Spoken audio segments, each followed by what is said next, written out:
तो last video में हम लोग ने क्या किया था, फर्स्ट 3 चैप्टर जो थे हम लोग ने क्या किया था, उसका जो भी इंपॉर्टेंट क्वेश्चंस बन रहे हो हमने क्या किया था, देख लिया था। अभी हम लोग क्या करेंगे, चैप्टर नंबर 4 के आगे जितने भी मतलब चैप्टर्स में इंपॉर्टेंट क्वेश्चंस आ रहे हो हम लोग क्या करेंगे, इसमें कवर करेंगे। तो चैप्टर नंबर 4 जो है बिजनेस सर्विसेज, ये बहुत इंपॉर्टेंट चैप्टर है। इसमें से आप लोग को ऑब्जेक्टिव भी भर भर के मिलेंगे, डिफरेंशियल भी क्वेश्चन भी आ सकता है इसमें, आंसरिंग ब्रीफ में भी आपको ये क्वेश्चन आ जाएगा। बाद में आप लोग को जो भी मतलब बड़ा क्वेश्चन है वो भी इस चैप्टर में बन के आ सकता है, और ये बहुत इंपॉर्टेंट चैप्टर है। मतलब इसमें आप मान लो कि मिनिमम इसमें इस चैप्टर में से 20 मार्क्स का तो पेपर आपको मिल सकता है, 15 to 20 मार्क्स का क्वेश्चन इस चैप्टर्स में बन के आ सकते हैं आपके पेपर में। तो ये जो चैप्टर है इसमें बहुत सारे फंक्शन, सॉरी सर्विसेज यहाँ पे दिए है। चैप्टर नंबर 4 जो है business services, business services.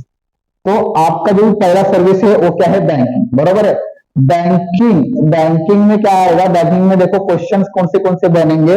Banking में पहला क्वेश्चन जो भी बनता है, तो क्वेश्चन आप लोग क्या करना, बैंकिंग के पहले डेफिनेशन जो भी है उसको क्या करना, रख लेना, मतलब पूरा बाय हार्ट कर लेना उस डेफिनेशन को। बाद में इसके टाइप्स आते हैं, देखो टाइप्स में आ सकता है, आंसर इन ब्रीफ में भी आ सकता है, या फिर बड़ा क्वेश्चन भी बन सकता है। तो टाइप्स में कौन से बैंक के, सेंट्रल बैंक के जो भी मतलब कंट्री का मेन बैंक होता है, अपेक्स बैंक होता है, अपेक्स वर्ड लिख देना, उसको अंडरलाइन कर लेना, एग्जाम को समझ में आ जाएगा, आप पढ़ के आ चुके हो। बाद में क्या है, कमर्शियल, मतलब उसका फंक्शन क्या क्या रहते हैं, सेंट्रल बैंक के मतलब मॉनेटरी पॉलिसी फ्रेम करना, करेंसी नोट को इश्यू करना, बैंकर को मतलब गवर्नमेंट को पैसा देना, या फिर जो भी अदर बैंकर्स है उसका बैंकर्स बैंक क्या होता है, ये बैंक बनता है। तो हर एक बैंक का जो भी मेन बैंक है ये मतलब सेंट्रल बैंक होता है। बाद में नेक्स्ट क्या है, कमर्शियल बैंक। कमर्शियल बैंक का काम क्या होता है, पैसा कमाना हो, क्या करते हैं, लोगों से पैसे डिपॉजिट एक्सेप्ट करते हुए लोगों को लोन प्रोवाइड कर देते हैं, ये इनका मेन काम होता है। कोऑपरेटिव बैंक, कोऑपरेटिव बैंक क्या होती है, मतलब लोगों को मदद करने के लिए, सहायता करने के लिए क्या होती है, ये बैंक बनती है।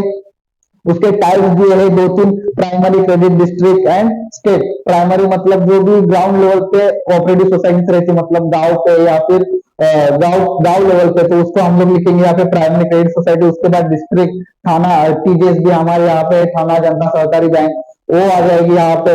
मतलब वो बड़े स्टेट मतलब डिस्ट्रिक्ट लेवल पे काम करेगी, स्टेट लेवल पे अलग कोऑपरेटिव बैंक रहेगी। तो इस प्रकार से इंडस्ट्रियल डेवलपमेंट बैंक, तो ये बैंक क्या काम करती है, इंडस्ट्रीज को लोन प्रोवाइड करना, या फिर उनको लोन मतलब उनको पैसा देना, ये सब काम कौन करेगी, इंडस्ट्रियल डेवलपमेंट बैंक करेंगी। उनको डेवलप करने के लिए, इंडस्ट्रीज को डेवलप करने के लिए जो जो भी फंडिंग लगेगी क्या करती है, ये बैंक उनको प्रोवाइड करती है। एक्सचेंज बैंक, एक्सचेंज बैंक क्या काम करती है, जो भी फॉरेन एक्सचेंज हम लोग यहाँ पे लेके आते हैं या फिर उनको मतलब रेगुलेट करने का काम कौन करेगा, एक्सचेंज बैंक करेगा। रीजनल रूरल बैंक होती है, रीजनल रूरल बैंक मतलब ग्राउंड लेवल पे मतलब जो भी मतलब गांव लेवल पे जो भी बैंक रहते हैं वो क्या, उसको क्या बोलेंगे हम लोग, regional rural bank. Saving bank, उसका मेन काम क्या होता है, लोगों को सेविंग के हैबिट जनरेट करना, लोगों को मतलब सेविंग के ऊपर ज्यादा इंटरेस्ट रेट देना, इनका ये मेन काम होता है। इन्वेस्टमेंट बैंक क्या होती है, क्या इसमें मतलब मोस्टली काम कहाँ होता है कि अगर लोगों से इन्वेस्टमेंट के पर्पज से या फिर इन्वेस्टमेंट के तौर पे क्या करना है, लोगों से डिपॉजिट एक्सेप्ट करना, ये इनका मेन काम होता है। तो इस प्रकार से जो भी बैंक है, सिडबी हो गया, बाद में नाबार्ड हो गया, तो सिडबी क्या करती है, small industry development bank of India. तो क्या करती है, जो भी मतलब छोटे बिजनेसमैन है उनको लोन प्रोवाइड करना, उनको असिस्टेंस देना, ये काम ये बैंक करती है। या फिर नाबार्ड है, नाबार्ड क्या करेगी, जो भी एग्रीकल्चर में लोगों की हेल्प करती है, जो भी मतलब खेती बाड़ी करने वाले लोग हैं उनको क्या करेंगे, लोन प्रोवाइड करेंगे, डायरेक्ट या फिर इनडायरेक्टली। अगर ग्राउंड लेवल पे कोई भी बैंक काम कर रही है फार्मर्स को लोन प्रोवाइड करने के लिए, तो क्या करेगी, वो उसके साथ जुड़ के क्या कर देगी, उसका काम हल्का कर देगी। तो इस प्रकार से इनके काम। तो पहला मेन क्वेश्चन कौन सा बनेगा, टाइप्स ऑफ बैंक। हाँ, टाइप्स ऑफ बैंक 4 मार्क के लिए भी बन सकता है या फिर 8 मार्क के लिए भी इसमें क्वेश्चन बन सकता है। नेक्स्ट है फंक्शन। फंक्शन भी क्या होता है, 4 मार्क्स के लिए और 8 मार्क्स के लिए क्वेश्चन इसमें से बन सकता है। तो प्राइमरी फंक्शन क्या है, लोगों से पैसे, देखो बैंक का मेन काम क्या होता है, प्राइमरी फंक्शन क्या होता है, लोगों से पैसे डिपॉजिट एक्सेप्ट करना और क्या करना, लोगों को लोन प्रोवाइड करना, ये इनका मेन काम होता है। तो प्राइमरी फंक्शन क्या है, एक्सेप्टिंग डिपॉजिट। टाइम डिपॉजिट हो गया, टाइम मतलब फिक्स टाइम के लिए। बाद में फिक्स डिपॉजिट मतलब क्या क्या हुआ, एक पीरियड के लिए, फिक्स पीरियड के लिए वहां तक आपको क्या करने का है, डिपॉजिट करके रखने का है। रिकरिंग डिपॉजिट आरडी हम लोग जिसको बोलते हैं, क्या करने का, महीने मतलब मंथली पैसा सेव करते रहने का, या फिर 3 मंथ के लिए, या फिर वीक के लिए। ये इनका रिकरिंग मतलब बार बार हम लोग क्या करते हैं कि अकाउंट में पैसा डालते जाते हैं हर एक टाइम, फिक्स टाइम पीरियड के बाद। बाद में डिमांड डिपॉजिट मतलब डिपॉजिट करके रखा है, आप जब भी डिमांड करोगे क्या कर देगा, बैंक आपको पैसा दे देगा। फिक्स डिपॉजिट में ऐसी स्कीम नहीं होती है, आपने पैसा डाल दिया तो आपका मतलब वो फिक्स टाइम पीरियड के लिए पैसा लॉक हो जाता है, आप उसको निकाल सकते हो, पर आपको उतना इंटरेस्ट रेट मिलेगा क्या, नहीं मिलेगा। पर डिमांड डिपॉजिट में ऐसी कोई स्कीम नहीं रहती, आपको जब भी मन चाहे आप क्या कर लेना, उसमें से पैसा निकाल लेना। सेविंग अकाउंट का मेन काम क्या होता है, लोगों को सेविंग की हैबिट जनरेट करना। उसमें क्या करते हैं लोग, पैसा डालते हैं, क्या करते हैं मोस्टली उनको इंटरेस्ट मिलता रहता है उस सेविंग के ऊपर। बाद में करंट अकाउंट बिजनेसमैन के लिए बना रहता है, बिजनेसमैन के लिए क्योंकि अब करंट अकाउंट की एक मतलब फैसिलिटी कौन सी रहती है, ओवरड्राफ्ट फैसिलिटी। मतलब आपके अकाउंट में उतना पैसा नहीं भी रहेगा तो आप क्या करती है, बैंक आपको एक्स्ट्रा अमाउंट आप अपने बैंक से निकाल सकते हो, ये आपको फैसिलिटी देता है। कभी भी किसी बिजनेसमैन को कभी भी पैसों की जरूरत पड़ती है तो बिजनेसमैन क्या कर सकता है, पैसा विड्रॉ कर सकता है। बाद में उनका फंक्शन क्या है, loan short term, medium term, long term loan. Short term में आप मतलब टाइम पीरियड है अप टू 1 ईयर, बाद में मीडियम टर्म में 1 to 5 ईयर, बाद में 5 ईयर से ज्यादा रहेगा तो लॉन्ग टर्म में मतलब चला जाएगा। नेक्स्ट है advances credit, cash credit, overdraft facility, discounting, bill of exchange. तो ये सारे क्या है उसके सेकेंडरी सॉरी प्राइमरी फंक्शन का उसका सेकेंड पार्ट है। हाँ, उसके बाद क्या है सेकेंडरी फंक्शन। सेकेंडरी फंक्शन क्या है, एजेंसी फंक्शन क्या क्या आता है, देखो उसमें पीरियडिक कलेक्शन एंड पेमेंट। मतलब आप बहुत बड़े बिजनेसमैन हो, आपको टाइम नहीं मिल रहा है हर एक को पेमेंट करने के लिए टाइम टू टाइम, या फिर हर एक से पैसा कलेक्ट करने के लिए, तो बैंक का बनना जाएगा। और आपके मतलब आपके अगर आप आपके जगह पे हो जाएगा और आप मतलब उससे पैसा कलेक्ट या उसको पेमेंट कर देगा, सॉरी। उसके बाद पोर्टफोलियो मैनेजमेंट, आपका जो भी शेयर मार्केट में आपकी इन्वेस्टमेंट रहेगी तो उसको मैनेज करने का काम बैंक कर सकती है। फंड ट्रांसफर, आपको कहाँ पे पैसा भेजना है तो आप बैंक में बोल के पैसा भेज सकते हो दूसरी बैंक में, या फिर आपके दूसरा जो भी आदमी रहेगा उसके पास।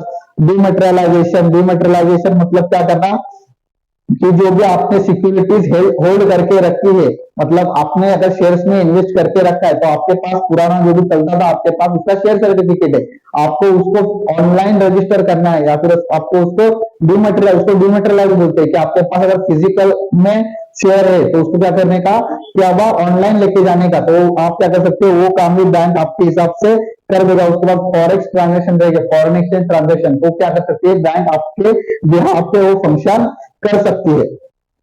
उसके बाद लॉकर लॉकर का रहेगा, बाद में गिफ्ट चेक रहेगा। अंडर राइटिंग सर्विस मतलब आपकी कंपनी आपको शेयर इश्यू करने के लिए लोगों को, हाँ, तो आपके पास अगर मतलब उसमें सब्सक्रिप्शन नहीं आ रही तो बैंक क्या करेगी, अंडर राइटिंग सर्विसेज ले लेगी। क्या आपके शेयर्स को बेचने की जिम्मेदारी आप किसकी बन जाएगी, बैंक की जिम्मेदारी बन जाएगी। और बैंक अगर उसको मतलब उतने शेयर्स इश्यू नहीं कर पाए तो क्या कर लेगी, बैंक ही उसको मतलब उस शेयर्स को खरीद के ले जाएगी। तो ये अदर सर्विसेज हो गई। बाद में आपको दिया है एटीएम की सर्विस, क्रेडिट कार्ड की सर्विस, ये तो आपको मालूम है एटीएम क्या होता है, डेबिट कार्ड क्या होता है, क्रेडिट कार्ड क्या होता है।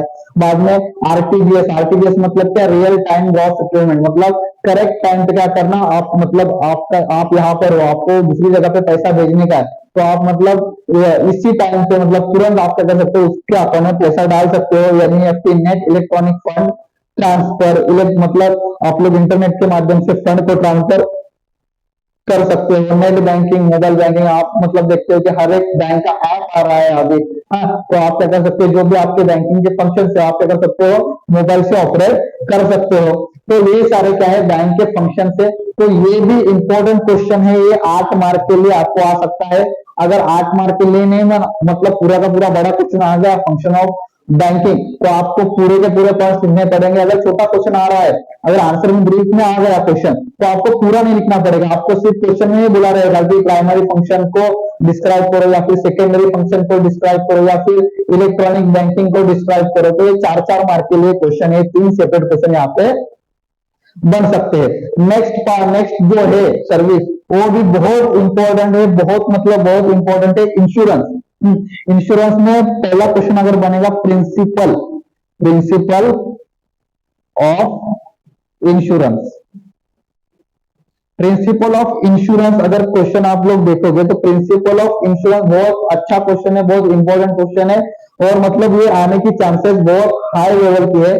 तो पहला अगर प्रिंसिपल है, principle of utmost good faith. Insurer मतलब जो निकाल रहा है और इंश्योर्ड मतलब सॉरी इंश्योरर मतलब कंपनी और इंश्योर्ड मतलब जो निकाल रहा है इंश्योरेंस, दोनों का एक दूसरे पे भरोसा होना चाहिए। जो भी सारे बातें हैं वो एक दूसरे को उन लोगों ने डिस्क्लोज करनी चाहिए। अगर मैं हेल्थ इंश्योरेंस निकाल रहा हूँ तो मुझे उसको बताना चाहिए इंश्योरेंस कंपनी को या फिर जो भी बंदा है उसको सारी चीजें बताना है कि मुझे कौन से डिसीज है, मुझे कोई बीमारी है क्या, मेरा हार्ट को ऑपरेशन हुआ है क्या, ये सारी बातें बतानी चाहिए। और जो कंपनी वाला बंदा है उसने भी मुझे बताना चाहिए कि अब मतलब पॉलिसी के टर्म्स कंडीशंस क्या क्या रहेंगे, मुझे पैसे कब मिलेंगे, ये सब सारी मुझे बतानी चाहिए अटमोस्ट गुड फेथ में। प्रिंसिपल ऑफ इंश्योरेबल इंटरेस्ट, आप जिस भी चीज का सेकंड वाला है प्रिंसिपल ऑफ इंश्योरेबल इंटरेस्ट, अगर आप किसी भी चीज का इंश्योरेंस निकाल रहे हो तो उसमें आपका इंश्योरेबल इंटरेस्ट होना चाहिए। आप किसी का भी इंश्योरेंस मतलब रास्ते पे कोई चल रहा है उसका आप इंश्योरेंस नहीं निकाल सकते।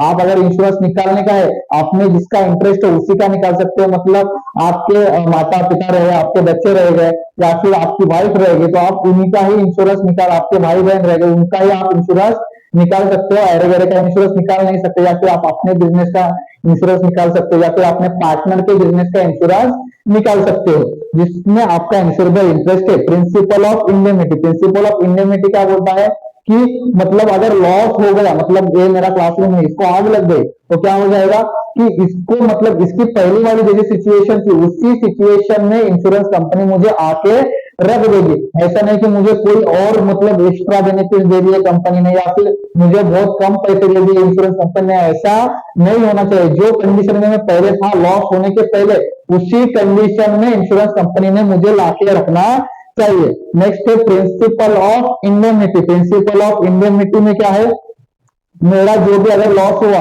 वो मुझे कंपनी ने पे करना चाहिए, बस इतना ही है। Principle of subrogation, principle of subrogation मतलब क्या, आफ्टर द इंश्योर मतलब अगर इंश्योरेंस मतलब ये मेरा क्लासरूम है यहाँ पर ये सारे बेंचेस या फिर बोर्ड वगैरह है, अगर इसमें आग लग गई तो ये मतलब बेंच वगैरह जो भी लकड़ी का जो भी सामान है वो तो जल जाएगा, उतना तो मेरा लॉस है। पर जो भी मतलब बेंच में जो भी लोखंड का चीज है या फिर मतलब कोई भी ऐसा चीज है कि अब मतलब भंगार मतलब आग लगने के बाद जो भी भंगार बचता है वो उसके ऊपर जो भी मतलब मालकी हक का मतलब उसका ओनरशिप क्या हो जाएगा कंपनी के पास ट्रांसफर हो जाएगा। अभी क्या हो जाएगा कि उस मतलब मैं कंपनी से अगर पैसा ले रहा हूँ तो मैं बाद में क्या करूंगा, मैं इस भंगार को बेच के भी पैसा कमा सकता हूँ, तो ऐसा मैं नहीं कर सकता। तो कंपनी क्या करेगी कि ये जो भी भंगार रहेगा जो भी बचेगा वो भंगार भी कंपनी अपने साथ लेके जाएगी क्योंकि मैं और बेनिफिट उससे नहीं कमा सकता। Principle of contribution, principle of contribution मतलब मैंने बहुत जगह से अगर पैसा लिया मतलब इंश्योरेंस लिया है, मतलब दो तीन कंपनी से मैंने इंश्योरेंस लिया है 1 लाख रुपए का, तो मेरा लॉस अगर 1 लाख है तो जो भी तीन कंपनियां है ना वो आपस में कंट्रीब्यूट करके जितने भी अमाउंट का पॉलिसी वैल्यू रहेगा उनका रेशियो निकाल के क्या करेगी मुझे वो मतलब कंपनसेट कर देगी। कि ऐसा नहीं कि मुझे 1 लाख का लॉस हुआ तो मैंने ए कंपनी से 1 लाख रुपए वसूल किए, बी से 1 लाख करे, सी से 1 लाख रुपए वसूल किया, ऐसा मैं नहीं कर सकता। मैं 1 लाख ही उन लोग से वसूल कर सकता हूँ, वो भी उन लोग के रेशियो में जितने अमाउंट की पॉलिसी वैल्यू रहेगी उनका रेशियो निकलेगा और उतने अमाउंट में ही क्या हो जाएगा मुझे पैसा पे हो जाएगा। Principle of mitigation of loss, mitigation of loss मतलब ये क्लासरूम को आग लगी तो मैं ऐसा नहीं कि वहां पे बैठ के सिर्फ देख रहा हुआ क्या मस्त आग लग रही है, ऐसा मैं नहीं कर सकता। कि मुझे क्या करना चाहिए, लॉस को कम करने के लिए मुझे कुछ ना कुछ कोशिश तो करनी चाहिए। Principle of कॉजा Proxima, principle of कॉजा Proxima क्या बोलता है, अगर बहुत मतलब अगर कुछ ना कुछ तो लॉस हुआ है और उसके बहुत सारे कॉजेस है तो हम लोग को क्या करना है, नियरेस्ट कॉज को ढूंढ के लाना है जिसके वजह से क्या नहीं होना चाहिए, कंपनसेशन पे करने के टाइम दिक्कत नहीं होनी चाहिए। अगर मेरी डेथ हो गई और मैंने पैसा मतलब जो भी कंपनी से उनको बताया नहीं था कि मुझे हार्ट का प्रॉब्लम है, समझो मेरी दूसरी कोई चीज के वजह से मेरी डेथ हो गई और मैंने मेरा एक्चुअल में डेथ हुई थी कि वो हार्ट फेलियर की वजह से और मैंने उनको बताया नहीं था, तो कंपनी क्या बोलती है आपने मुझे बताया नहीं था तो मैं आपको कंपनसेशन कैसे पे करूं, ऐसी चीज हो सकती है। इसके लिए हम लोग को क्या करना है कि नियरेस्ट कॉज जो है वो हम लोग को ढूंढ के लाना है, उसी के हिसाब से हम लोग क्या करेंगे बाद में जो भी क्लेम को क्या करेंगे सेटल करेंगे। नेक्स्ट इसमें ये जो क्वेश्चन है, तो ये जो क्वेश्चन है 8 मार्क के लिए इसमें क्वेश्चन बनेगा ही बनेगा। नेक्स्ट अगर बोला है हम लोग को types of insurance, type of insurance में भी 8 मार्क का क्वेश्चन बन रहा है। तो मैं अभी इसमें बहुत सारे टाइप्स है, तो मैं इसको एक्सप्लेन नहीं करके बैठूंगा। आप क्या काम करो, रख लो। अगर आपको जब चाहिए, अगर आपको लगता है, तो आप क्या काम करना, इसमें कमेंट डाल देना कि हम लोग को इस टॉपिक के ऊपर फुल फ्लेज वीडियो चाहिए, तो हम मैं क्या करूंगा, उसके ऊपर फुल फ्लेज वीडियो बना दूंगा। तो नेक्स्ट हम लोग का सर्विस है, नेक्स्ट सर्विस से हम लोग का ट्रांसपोर्ट। अभी ट्रांसपोर्ट में देखो क्वेश्चन आएगा डिफरेंस में, एयर ट्रांसपोर्ट या फिर वाटर ट्रांसपोर्ट पे डिफरेंस लिखो, या फिर रोड ट्रांसपोर्ट और एयर ट्रांसपोर्ट के ऊपर डिफरेंस लिखो। तो इसमें डिफरेंस का क्वेश्चन आ जाएगा। चैप्टर के नीचे आप लोग को डिफरेंस दिए हुए, उसमें से आप लोग क्या करना, रट लेना उसमें। उसके बाद क्या है, वेयर हाउसिंग। वेयर हाउसिंग भी बहुत इंपॉर्टेंट है, वेयर हाउसिंग भी बहुत इंपॉर्टेंट है। Function of warehouse, function of warehouse के ऊपर एक क्वेश्चन बन सकता है, बड़ा वाला। हाँ, फंक्शन ऑफ वेयर हाउस के ऊपर भी एक बहुत बड़ा वाला क्वेश्चन बन सकता है। आंसर इन ब्रीफ में भी बनेगा, या फिर 8 मार्क के लिए भी इसमें क्वेश्चन आ सकता है।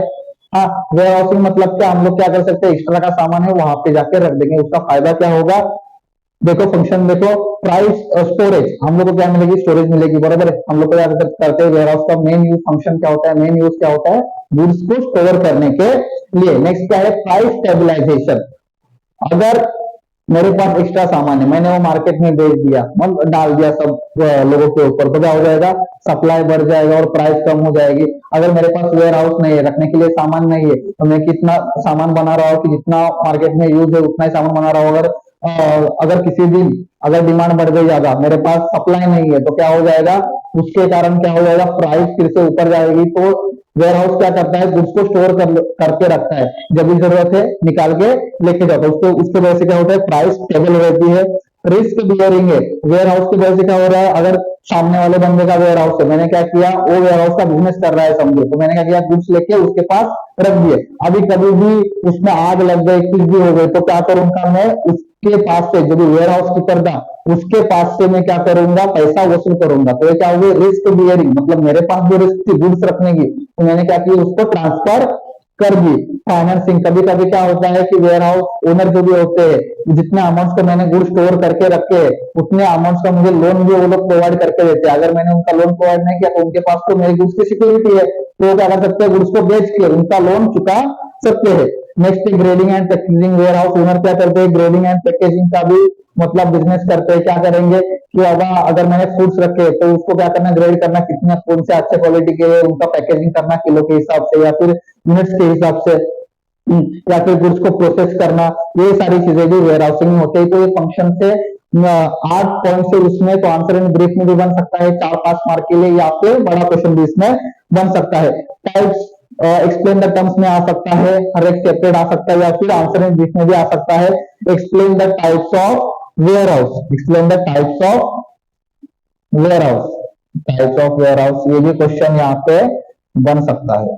तो इसमें क्या क्या है, private warehouse, private owner रहेगा, वो क्या करेगा, दूसरों के गुड्स को एक्सेप्ट करेगा, उनके उसके लिए क्या करेगा, वो चार्जेस कुछ ना कुछ तो चार्ज करेगा। नेक्स्ट है bonded, sorry public warehouse, public warehouse मत sorry private, sorry private warehouse मतलब मैंने खुद के यूज के लिए वेयर हाउस बनाया, मतलब खुद के गुड्स के स्टोर करने के लिए मैंने वेयर हाउस बनाया है, उसको बोलेंगे प्राइवेट वेयर हाउस।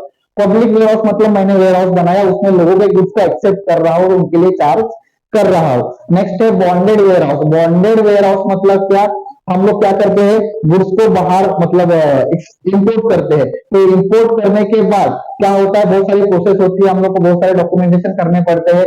तो डॉक्यूमेंटेशन करने के मतलब जो भी टाइम पीरियड है, उतने टाइम पीरियड के लिए हम लोग क्या करते हैं, वहां पे गुड्स स्टोर करके रखते हैं। अगर ये गवर्नमेंट का वेयर हाउस रहता है, अगर हमने सारे डॉक्यूमेंट्स उन लोग को नहीं लिखा है, या फिर हम लोग की जो भी लीगल प्रोसीजर है अगर वो फुलफिल नहीं हुई, तो क्या होता है, उतने समय के लिए वहां पे गुड्स पड़े रहते हैं। मतलब इसमें एक चीज याद रखना, आपने गुड्स क्या कर लिया, इंपोर्ट कर लिया, गुड्स इंपोर्ट करने के बाद वहां पे हम लोग क्या करेंगे, जब तक हम लोग की लीगल रिक्वायरमेंट्स पूरी नहीं होती, तब तक हम लोग क्या करेंगे, वहां पे गुड्स को स्टोर करके रखेंगे।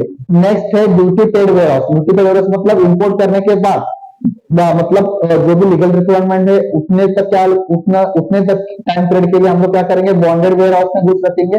उसके बाद हम लोग डाल देंगे उसको ड्यूटी पेड वेयर हाउस, मतलब जिसके ऊपर ड्यूटी पेड हो गई है, import duty export duty paid हो गई है, और उसके बाद हम लोग को गुड्स लेके जाने का, मतलब मुंबई एयरपोर्ट पे मैंने सामान मंगाया, अब मुझे उसको उठा के कहाँ पे लेके जाने का है, समझो दिल्ली लेके जाने का। तो मुझे वहां तक लेके जाने के लिए या फिर मुझे वहां तक मतलब सारी मतलब मुझे रिक्वायरमेंट पूरी करने के लिए कुछ ना कुछ तो टाइम पीरियड लगेगा।